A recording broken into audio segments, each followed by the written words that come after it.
गुरु महाराज के चरणों में कोटि कोटि दंडवत प्रणाम। व पवन भाई को सत्साई भगत जी। भाई मैं सरोज देवी सूरत में अपने पति के साथ रहती हूँ, वैसे हिमाचल प्रदेश से हूँ। बरवाला कांड से 5 महीने पहले आश्रम में ही नामदान लिया था। आप सत्सेवक भाइयों के लाइव प्रोग्राम के माध्यम से भगत समाज में एक नई जान सी आई है, वरना तरह तरह की शंकाओं से घिरे अनेकों भगत दूसरे पंथों की तरफ भाग रहे थे। भाई गुरुजी ने सत्संग में बताया कि भगत ने साल में एक बार पाठ अवश्य करवाना चाहिए, चाहे कितना ही निर्धन क्यों ना हो। दासी के पास लगभग 3 पाठ के पैसे मिलाकर लगभग 60,000 रुपए जमा हैं। मुझे उम्मीद ही नहीं बल्कि अपने भगत भाई पर पूरा विश्वास है कि आप इस शंका का समाधान जरूर करेंगे। सत साहिब।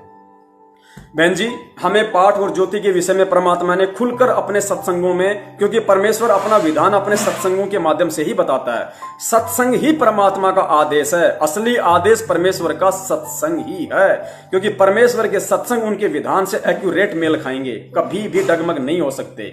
मुंह से बोल के परमात्मा कैसा भी आदेश देके आपकी परीक्षा ले सकता है, लेकिन अपने कर कमलों से उस परमात्मा ने उन पुस्तकों में जो लिख दिया वो उनका वास्तविक विधान है।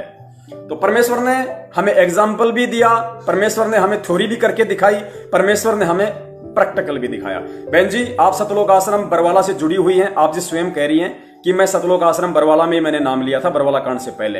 बहन, आपने कहा कि मैंने लगभग 3 महीने से पाठ के पैसे जमा कर रखे 60,000 रुपए। नहीं बहन, सतलोक आश्रम बरवाला में सतगुरु रामपाल जी महाराज जी ने पाठ और ज्योति की जो राशि निहित कर रखी थी, निर्धारित कर रखी थी, सतगुरुदेव जी ने ज्योति के 500 रुपये और पाठ के मात्र 7,000 रुपए निर्धारित कर रखे थे। इसके अलावा फिर बरवाला कांड हो गया। उसके बाद में इन मनवस लोगों ने, सतलोक आश्रम मैनेजमेंट वालों ने, इनकी जो हवस थी, जो दान की, पैसे की, क्योंकि आश्रम में ये लोग कितने हिसाब से रहा करते थे। राष्ट्रपति का बेटा भी वो शौक नहीं करता होगा, वो मौज मस्ती नहीं करता होगा जो ये लोग उस संगत के दान पे किया करते थे, जिसका प्रतिफल आज भगोड़े बन के घूम रहे हैं, क्योंकि संगत का पैसा था भाई, हराम का थोड़ी था। तो बहन, आपको अच्छे से पता है कि सतलोक आश्रम बरवाला में परमात्मा ने जेल जाने से पहले 500 रुपए ज्योति हवन के और 7,000 रुपए पाठ प्रकाश के फिक्स कर रखे थे। इसके अलावा यदि इन लोगों ने जेल जाने के बाद यदि 1100 रुपए ज्योति के किए और 15,000 रुपए पाठ के किए, फिर इन्होंने 1500 या 2100 रुपए ज्योति के और आज 21,000 रुपए इन लोगों ने पाठ प्रकाश के कर रखे हैं। भाई, हमें गुरुजी पाठ करने के बाद में लगभग 1 किलो के आसपास मिश्री का, खोपरे का, अखरोट का, बादाम का प्रसाद दिया करते थे। ठीक है, तो पुण्यात्मा मुझे यह बता दो कि 7,000 में वो परमात्मा बरवाला आश्रम में वही 1 किलो का प्रसाद दिया करता था। आज इन्होंने उसी पाठ प्रकाश को 21,000 का कर दिया, जबकि पुण्यात्मा इन 6 सालों में ना ही तो मिश्री का भाव बढ़ा, ना ही खोपरे का भाव बढ़ा, ना ही बादाम का भाव बढ़ा, ना ही अखरोट का भाव बढ़ा। अगर किसी चीज का भाव बढ़ा है तो इनकी अय्यासी का भाव बढ़ा है। इनकी जो हवस है, जो माया प्राप्ति की, उसका भाव बढ़ा है। इनकी जो तरह की जो रंग रैलियां करने की जो आदतें पड़ी हुई थी इन लोगों की, पैसा अनाप शनाप तरीके से दान का खर्च करने की जो इनकी आदत पड़ी हुई थी, उसके भाव बढ़े हैं। परमात्मा की तरफ से कोई भाव नहीं बढ़े बहन जी। और दूसरी बात बहन जी, ध्यान रखना, हम परमात्मा के विधान पे चलेंगे, क्योंकि परमात्मा प्रैक्टिकल करके दिखाता है। परमात्मा प्रैक्टिकल करके दिखाता है, और बरवाला आश्रम में परमात्मा ने प्रैक्टिकल करके दिखाया था। ज्योति और पाठ का पैसा, ध्यान रखना बहन, जितने भी भगत भाई सुन रहे हैं जो बरवाला आश्रम से जुड़े हुए हैं, जिन्होंने नाम दीक्षा 2014 से पहले ली थी, उन सबको पता है सतलोक आश्रम बरवाला में ज्योति और पाठ का पैसा सतगुरुदेव जी के हाथों में दिया जाता था, किसी और को नहीं दिया जाता था। पुण्यात्माओं, विचार कर लेना, दान का पैसा लोग दान पेटी में डाल देते थे, लेकिन ज्योति और पाठ का पैसा स्पेशली गुरु जी के हाथों में दिया जाता था। क्योंकि जब हम सत्संग के बाद में गुरुदेव के दर्शन करने के लिए जाते थे, तो गुरुदेव ने दर्शन स्थल पे दीवारों पे मोटे मोटे अक्षरों में बैनर लगवा रखे थे, और उन बैनरों में लिखा हुआ था कि ज्योति और पाठ का पैसा सतगुरुदेव जी के हाथ में ही देवें। ये परमात्मा की तरफ से आदेश था, एक इशारा था। और सबको पता है कि ज्योति और पाठ का पैसा चाहे अगर कोई किस्तों में भी दे रहा है, गुरु जी को यदि हर महीने 1000 करके दे रहा है, 500 करके दे रहा है, तो वो भगत वहां से सेवादारों से अपनी पर्ची बनवा लेता था, लेकिन पैसा गुरु जी के हाथों में ही दिया करता था। पुण्यात्माओं, जब दान का पैसा हम दान पेटी में डालते थे, तो गुरुजी ज्योति और पाठ का पैसा भी दान पेटी में डालने के लिए बोल सकते थे, लेकिन ऐसा उन्होंने नहीं किया। इसके 2 ही कारण हो सकते हैं। पुण्यात्मा, विचार करना, इसके 2 ही कारण थे। या तो ज्योति और पाठ का पैसा यदि सतगुरु अपने हाथों में लेता था, तो इसका पहला रीजन ये है कि ज्योति और पाठ का पैसा जब तक एक भगत अपने सतगुरुदेव जी के हाथों में नहीं देगा, क्योंकि परमात्मा ने हमें जेल जाने से पहले प्रैक्टिकल करके दिखाया है, या तो भगत ज्योति और पाठ का पैसा सतगुरुदेव जी के हाथ में देगा तो ही वो पैसा सफल होगा, वो ज्योति और पाठ सफल होगा और उसके प्रतिफल में परमात्मा उसको लाभ देंगे। पहला रीजन तो इसका ये कि या तो ज्योति और पाठ का पैसा सतगुरुदेव जी के हाथों में देने से ही सफल होता है, और दूसरा रीजन ये हो सकता है गुरुदेव के द्वारा अपने हाथ में पैसे लेने का कि ज्योति और पाठ का पैसा मोटी रकम होती थी, 1000 500 के नोट होते थे, और उन पैसों का सतलोक आश्रम मैनेजमेंट हरियाणा के मनवस लोग दुरुपयोग किया करते थे, जिस कारण से गुरुजी ने वो पैसा अपने हाथ में लेना शुरू किया। ये दो ही कारण थे और कोई कारण नहीं। इसका एग्जाम्पल भी फिर निकल के सामने आया।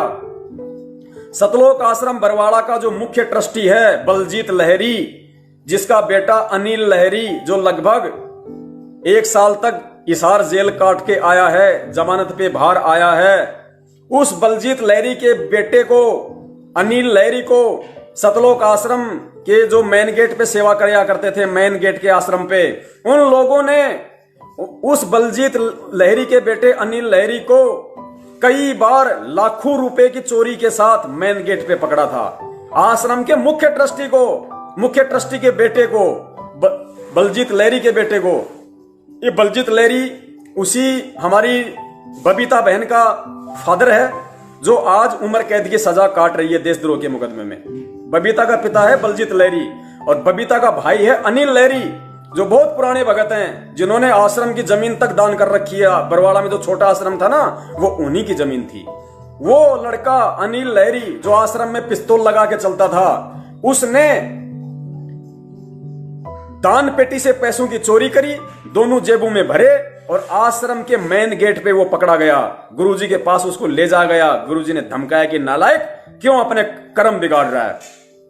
उसके बाद में शर्मिंदा होकर बलजीत लहरी 10 लाख रुपए लेके, दास ने जहां तक सुना है, देखा नहीं, उन्हीं मेन सेवादारों से दास ने सुना है, 10 लाख या लाखों रुपए लेके गुरुजी के पास गया एक दिन और गुरुजी के वो पैसे देने लगा। तो गुरुजी ने कहा, भाई ये किस चीज के? मालिक तो अंतर्यामी थे। तो गुरुदेव ने कहा कि बेटा ये किस चीज के? क्योंकि गुरुजी जाहिर नहीं होने देते किसी को भी, चाहे कोई कितनी बड़ी गलती कर दे। मालिक को पता है कि ये नालायक गलती करके भी शरण में लगा रहे तो कभी तो सुधरेगा। तो गुरुजी ने कहा, भी बलजीत ये किस चीज के? तो बलजीत ने कहा, जी वो लड़का नालायक, उसने जो पैसों में, दान के पैसों में जो हेरा फेरी की है परमात्मा ये। तो गुरुदेव ने कहा कि बेटा इसको वापस रख ले, तेरे से तो कई लाखों का हिसाब करना है, कई लाखों में। वो लेके आया होगा 1000 20,000 1 लाख रुपए। तो गुरुदेव ने कहा, बेटा वो तो लाखों का हिसाब है, इसको अपने पास रखे। तो पुण्यात्माओं, इसलिए वो परमात्मा ज्योति और पाठ के पैसे अपने हाथ में लिया करता था। इसलिए तो पुण्यात्माओं विचार करो, आज वही तो सतलोक आश्रम मैनेजमेंट हरियाणा है, वही तो ठग लोग हैं जो आश्रम में चोरी करते थे, ठगी किया करते थे, जिनकी वजह से गुरुजी ज्योति और पाठ का पैसा अपने हाथों में लेना उन्होंने शुरू कर दिया था कि ये पुण्यात्माओं की नेक कमाई है। और ये विधान है परमात्मा का कि भगत के द्वारा दिया गया दान का यदि एक एक पैसा सही तरीके से दान में नहीं लगेगा तो भगत को उसका प्रतिफल नहीं मिलेगा। अगर उल्टे काम में लगा तो उल्टा फल मिलेगा और सही काम में लगा तो सही फल मिलेगा। इसलिए परमात्मा वो पैसा अपने हाथों में लिया करते थे। और परमात्मा यदि एक बार अपने हाथ में पैसा ले ले तो भगत का तो सही जगह दान पहुंच गया। उस पैसे का यदि बाद में कोई दुरुपयोग करता है तो भगत को उसका जो है भोग नहीं भोगना पड़ेगा, भगत को अच्छा ही प्रतिफल मिलेगा। परमात्मा को पैसा देने के बाद उस पैसे का यदि कोई आदमी दुरुपयोग करता है तो फिर उस भगत को कोई नुकसान नहीं है। तो पुण्यात्माओं, आज वही तो ठग है संगत में, वही तो सतलोक आश्रम मैनेजमेंट हरियाणा है, वही तो ये कोऑर्डिनेटर हैं, वही तो ये नामदान संचालक बैठे हैं। भाई इसकी बैटरी ओरियट इसको लगाओ, हाँ इसका लगाओ चार्जर। तो पुण्यात्माओं, वही तो सतलोक आश्रम मैनेजमेंट हरियाणा है जो आज जगह जगह ये फर्जी नामदान केंद्र खोलकर, ये दुकानें खोलकर बैठा हुआ है। अरे वही तो स्टेट कोऑर्डिनेटर बने हुए हैं जो आश्रम में स्टेट कोऑर्डिनेटर बने हुए थे। और वही ठगा संगत को ज्योति और पाठ का गुरुजी का आदेश बता बताकर पिछले 6 साल से अरबों रुपए खा गए संगत का। और इसीलिए आज संगत की दुर्गतियां हो रही हैं। गुरुजी के दर्शन करने जाते हैं, बस की बस पलटी खा रही है, 13 लोग मर रहे हैं जिनकी गर्दन कट रही है एक्सीडेंट में। भगवान के बच्चों की ऐसी दुर्गति से मौत नहीं होती, फांसी खा के भगवान के बच्चे मर रहे हैं, ट्रेन के नीचे आके गुरुजी के भगत मर रहे हैं। जगत में ऐसाई हो रही है। क्यों? क्योंकि तुम्हारे दान का दुरुपयोग हो रहा है। जानबूझ के तुम अपने कुकर्म, तुम अपने ये कर्म बिगाड़ रहे हो, जानबूझ के तुम कुपात्रों के हाथों में पैसा दे रहे हो, सिर्फ सत्संगों के अभाव में, सिर्फ अपने भगत भाइयों की बातों पे विचार ना करने के कारण। तो पुण्यात्माओं, परमात्मा ने जिन कुपात्रों के हाथों में वो ज्योति और पाठ का पैसा जाने से रोकने के लिए अपने हाथों में लेना शुरू किया, आज वही कुपात्र तो तुम्हें ठग रहे हैं ज्योति और पाठ के नाम पे। तो सोचो, ये पैसा तुम देके कितने बड़े पाप के भागी बन रहे हो। ये पैसा अपने पास रखो, ज्योति और पाठ का पैसा अपने पास रखो, किसी जरूरतमंद भगत की जो है मदद करो, और जब परमेश्वर आ जाए तो वो पैसा फिर उस परमात्मा को दो, तब ये पैसे का सदुपयोग होगा, तब ये पैसा सुपात्र के हाथ में जाएगा ज्योति और पाठ का। और तुम लुट चुके, तुम पिट चुके। तुम्हारे ज्योति और पाठ के पैसे से जो कि सही काम में लगने थे, इन भगोड़ों की तनख्वाह बंधी हुई है। जब दास जयपुर में था, अपना ठेला लगाता था, तो महेंद्र का जो जवाई है, जो मंजू का पति है, संजय खानपुर वाला जो भगोड़ा घोषित है, आर्मी से जो रिटायरमेंट है, वो आया वहां मेरे से मिलने के लिए, और मेरे से फिर उसकी बातचीत हुई वहां पे। बाकी लोग नहीं आए, हमारा स्टेट कोऑर्डिनेटर राजस्थान का और जो जयपुर वाले चापलूस है वो नहीं आए, वो तो कहीं साइड में खड़े रहे कि कहीं ऐसा ना हो कि हम जाएं और फिर ये इनको मालूम पड़ जाए। वो आया मेरे पास अकेला वहां पे जहां मैं लगाता था मेरा दही बड़ेगा, उल्टी सीधी बातें करने लगा, तू तो कुत्ता आदमी है, ये है वो है। मैंने कहा भाई ठीक है, कोई बात नहीं, तू जो मर्जी बोल ले, तेरे को जो शिक्षा मिली है तू उसी का उपयोग करेगा। फिर उसने दास को कहा कि मेरी 12,000 रुपए मेरी तनख्वाह बंधी हुई है। खुद उसने कहा, मंजू के पति ने जो भगोड़ा घोषित है, उसने कहा कि 12,000 रुपए मुझे तनख्वाह मिलती है। मैंने कहा नहीं उसको, लेकिन मैंने बाद में सोचा कि नालायक, कहे कि 12,000 रुपए की तनख्वाह बंधी हुई तेरी। अरे तू कौन सा, तू संगत की भलाई का काम कर रहा है, तू कौन सा, तू संगत का तू गुरु है। और फिर बड़े लहजे में कह रहा है, बड़े सम्माननीय तरीके से, कि सतलोक आश्रम मैनेजमेंट ने मेरी 12,000 रुपए की तनख्वाह बांध रखी है, भगोड़े की तनख्वाह बांध रखी है 12,000 रुपए। पुण्यात्मा, डूब के मरने की बात है, वो ये बातें बड़े सम्मान के साथ कह रहा था। अरे तेरे हाथ नहीं है क्या, तेरे पैर नहीं है क्या, तेरी जीभ कटी हुई है क्या, कोई काम धंधा नहीं कर सकता क्या, नौकरी नहीं कर सकता क्या, कोई प्राइवेट है, कोई छोटा मोटा कोई अपना कोई मजदूरी नहीं कर सकता क्या, भगतों के दान पे अपना जीवन काट रहा है, अट्टा कट्टा होके, आर्मी से रिटायरमेंट होके, मंजू का पति। पुण्यात्मा, ये डूब के मरने की बातें, शर्म के मरने की बातें।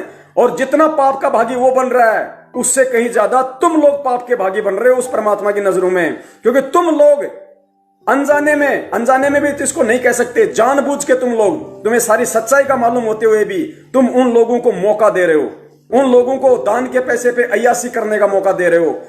भगोड़े हैं, हट्टे कट्टे हैं, मेहनत नहीं कर सकते, हमारी तरह काम धंधा नहीं कर सकते, क्योंकि उनके मुंह खून लग गया संगत का, हराम का पैसा खाने का। मेहनत नहीं होती अब उनसे, तो ये मौका कौन दे रहा है? ये मौका हम दे रहे हैं, भगत भाई दे रहे हैं, संगत दे रही है। तो जितने दोषी वो हैं, उसी रेशियो में हम भी उतने ही दोषी हैं इन लोगों को ज्योति पाठ और दान का पैसा देके सतलोक आश्रम मैनेजमेंट हरियाणा को। तो बहन, ये पैसा आपने अपने पास रखना है, या आपने किसी ऐसे भगत भाई की मदद करनी है जो वास्तव में उस मदद के काबिल हो। और गुरुदेव ने कहा कि साल में एक बार पाठ अवश्य कराना है, अवश्य पाठ का संकल्प करो। तो पुण्यात्माओं, परमात्मा ने कहा कि संकल्प करना है पाठ का।